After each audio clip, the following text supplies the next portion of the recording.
Le sabbat terminé, Marie-Madeleine, Marie, mère de Jacques, et Salomé achetèrent des parfums pour aller embaumer le corps de Jésus.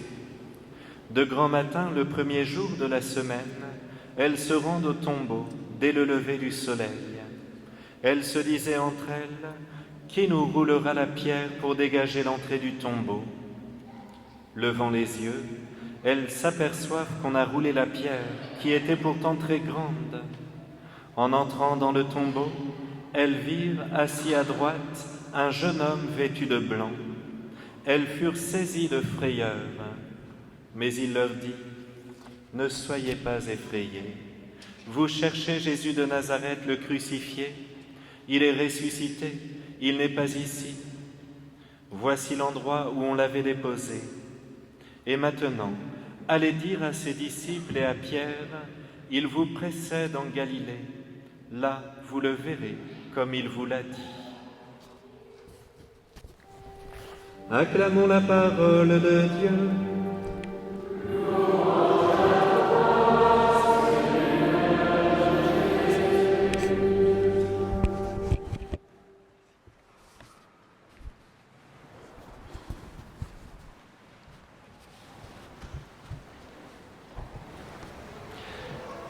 Chers catéchumènes, mes frères bien-aimés, oh quel contraste avec la célébration de la Passion que nous avons vécue hier après-midi. Au terme de 40 jours de carême où nous avons fait des efforts pour nous détourner des attraits du monde et notre moi, afin de mieux laisser le Seigneur nous transformer, nous voilà dans cette nuit de Pâques, fête mémorable et éternelle, où notre Seigneur Jésus a vaincu la mort une fois pour toutes. Et puisque vous, chers catéchumènes, dans quelques instants vous allez recevoir le Saint Baptême, par ce baptême vous mourrez au monde avec ses pompes, pour un jour ressusciter avec le Christ pour l'éternité.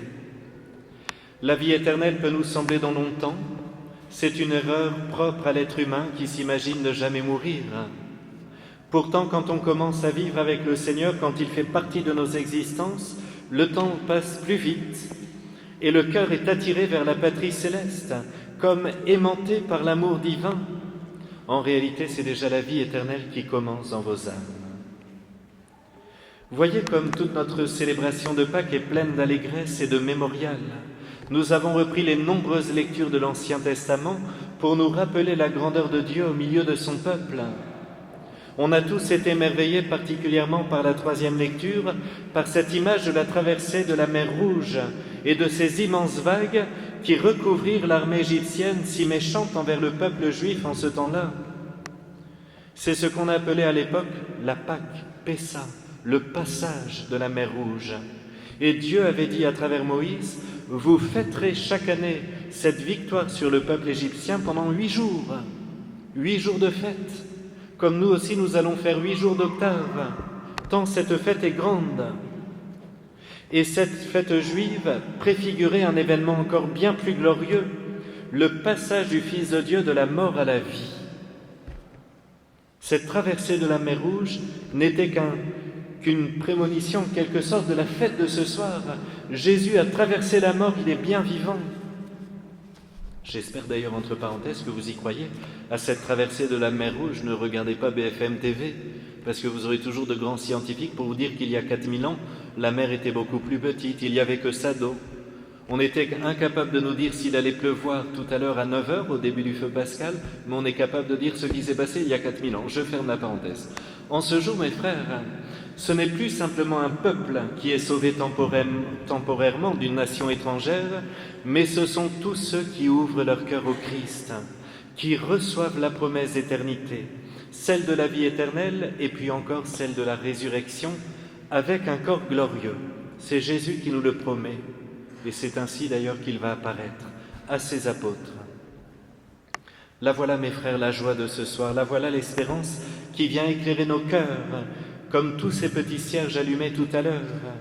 D'ailleurs, vous avez remarqué, ces cierges ne suffisaient pas à éclairer toute la cathédrale, les peintures. Par contre, ils nous ont permis de ne pas trébucher. Ils étaient suffisants finalement pour éclairer notre route, tout comme ils étaient suffisants pour éclairer vos visages. Moi, je les voyais tous assis de là-bas, et ils étaient beaux. ils étaient rayonnants. Ne vous inquiétez pas, ils le sont toujours avec la lumière. Mais vraiment, tout à l'heure, eh bien, il y avait ce reflet. Eh bien, voilà ce que le Christ va faire dans vos âmes, chers catéchumènes. Il va vous mettre sa lumière divine, splendide, non seulement pour vous montrer le chemin tout au long de votre vie, mais pour que vous soyez rayonnants du Christ dans vos actes, dans votre visage, par vos paroles, par vos actions, par vos silences, par votre prière.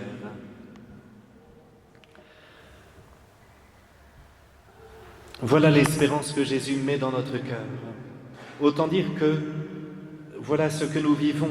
Tout ce que nous vivons, Jésus le transfigure. Vous, chers catéchumènes, au moment du baptême, Jésus va transfigurer votre vie. Tout ce qu'il y aura de bon ou de mauvais par la suite, de joyeux ou de douloureux, de facile ou de difficile, tout va acquérir un sens à la lumière de la vie éternelle. C'est merveilleux de se le dire, que tout le bien que nous faisons est gravé dans le cœur de Dieu pour nous être rétribués en mérite au ciel. Et toutes les difficultés et souffrances que nous supportons patiemment obtient là encore de nombreux mérites, non seulement pour nous-mêmes, mais pour notre prochain. Jésus vous l'obtient dans le baptême, parce qu'il obtient maintenant par sa victoire sur la mort. Alors la première chose que nous devons faire maintenant, c'est de graver en lettres d'or dans notre cœur, la vie ne s'arrête pas avec la mort du corps. Je vous promets, Seigneur Jésus, de ne plus en douter. Et je promets aussi de ne pas lire toutes ces fausses doctrines qui n'ont aucun fondement théologique, philosophique, ni même historique, comme la réincarnation ou un paradis de vierge ou tout simplement le néant. C'est vrai, mes frères bien-aimés, nous n'avons pas de fondement historique sur ces doctrines qui pullulent, y compris malheureusement chez de nombreux chrétiens qui ne se forment plus. Non, Seigneur Jésus, je crois. Et je ne veux jamais douter de ce que vous m'avez prouvé ce soir. Mes frères bien-aimés, j'insiste, parce que ça fait de la peine au cœur de Dieu lorsque nous doutons de la résurrection, à commencer par nos défunts, qui sont bien vivants au ciel. Chaque fois que nous doutons de la résurrection de Jésus. Mais si nous croyons que Jésus est ressuscité, eh bien nous ne devons pas douter de la résurrection de nos proches, de ceux que nous aimons. Alors, je pourrais passer du temps, comme certaines homélies de la nuit de Pâques, à essayer de démontrer la résurrection. Il y aurait tant de choses à dire, il y aurait tant de témoignages, à commencer par ceux des évangélistes. Celui de ce soir, cet évangile est magnifique. Les femmes, Marie-Madeleine, Marie la mère de Jacques et Salomé, se rendent au tombeau dès le lever du soleil. Elles vont d'abord acheter du parfum, elles se disent « on va rouler la pierre du tombeau », cette pierre qui a été roulée par des hommes très costauds. Mais c'est là l'amour de ces femmes qui sont allées acheter du parfum, qui n'avaient pas eu le temps d'embaumer le corps de Jésus, ou très rapidement parce que c'était le sabbat, elles n'avaient pas le droit de toucher un corps ensanglanté.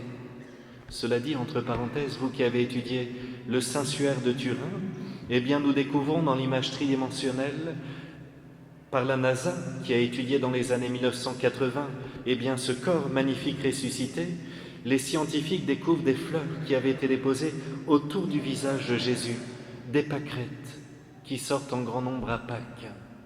Encore un geste délicat des saintes femmes. Alors revenons à ces trois femmes, elles courent au tombeau, elles se disent « mais qui va nous rouler la pierre ?» Et en arrivant devant, la pierre a été roulée, nous dit l'évangéliste. Il n'avait pas intérêt à mentir. Je ne sais pas, mes frères bien-aimés, si nous avions voulu inventer cette histoire, si vous ou moi nous avions voulu écrire un livre sur la résurrection de Jésus, c'est pas fameux. Elles arrivent, la pierre est roulée, il n'y a plus personne, il y a un jeune homme vêtu de blanc qui est là. C'est merveilleux ce récit. Elles furent saisies de frayeur. Ce n'est pas qu'elles ont eu peur de ce jeune homme, parce que dans un autre passage de l'Évangile, c'est un ange du ciel qui est présent dans le tombeau. Pas étonnant qu'elles sont effrayées.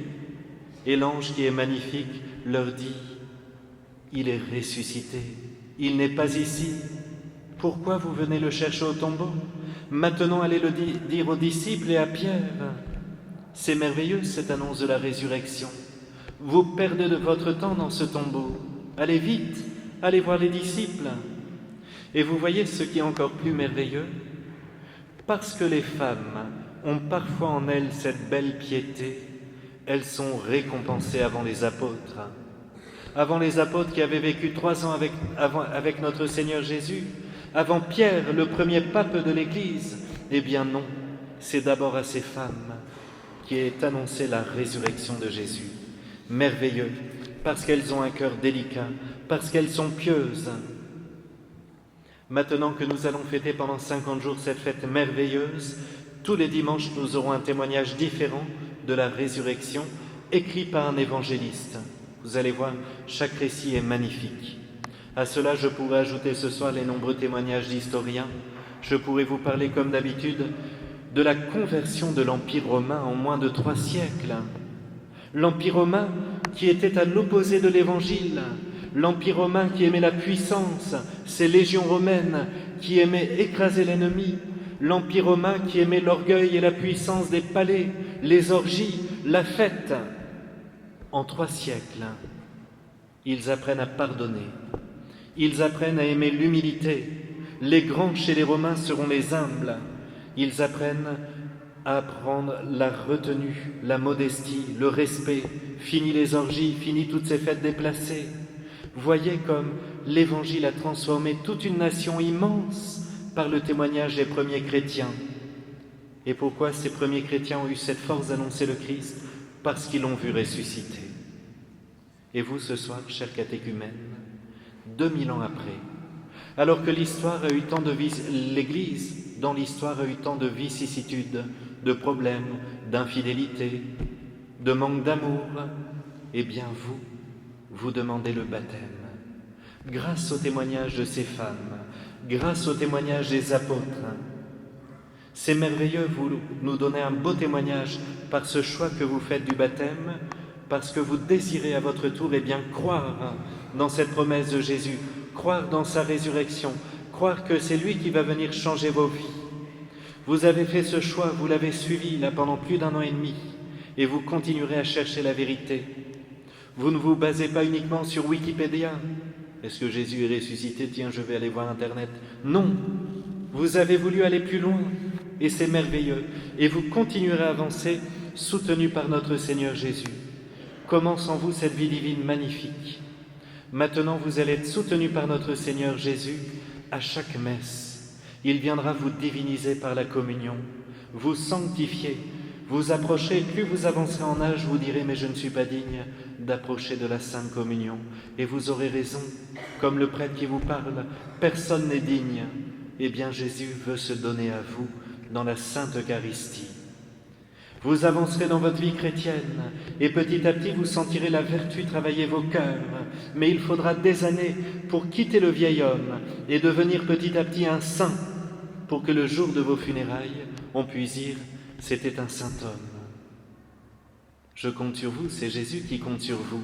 Il y aura des moments difficiles, il y aura des tentations terribles, il y aura le vieil homme qui combattra le moi et qui vous dira « mais non, reviens dans tes vieilles habitudes ». Eh bien, vous irez pleurer au confessionnal 1 fois par mois. « Mon Père, je demande pardon parce qu'une fois encore j'ai fait ça. » Mais je promets à Jésus de m'améliorer. Et Jésus vous donnera la grâce au bout de 10 ans, de 20 ans, de 50 ans.